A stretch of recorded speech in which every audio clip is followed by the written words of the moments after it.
Around the Department of Defense this week. This is your DoD Weekly News Recap.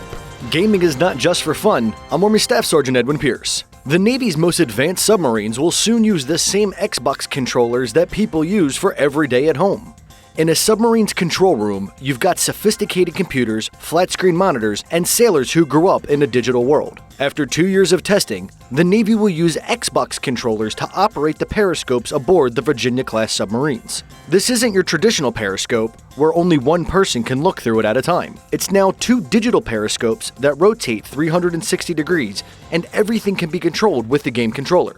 Because a lot of crew members grew up playing with it, the sailors who tested the controller were intuitively able to figure out how to operate the periscope on their own within just minutes, compared to hours of training required with the original joystick. The Navy will integrate the Xbox controller in the future USS Colorado, which is supposed to be commissioned in November.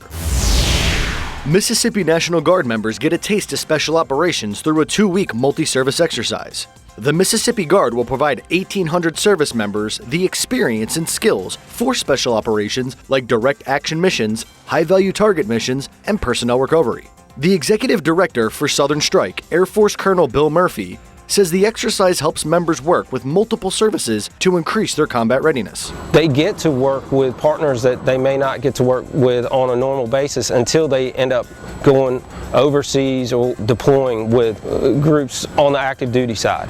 We make it relatively easy to participate, and their training needs are accomplished.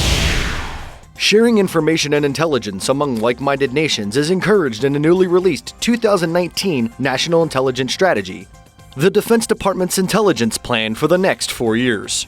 It's based on the President's national security strategy and will help the nation's intelligence agency align resources, money, equipment, and people where they are most needed. China, Russia, North Korea, and Iran are posing new and evolving threats, and the strategy calls for the U.S. to be at the forefront of research into new technologies.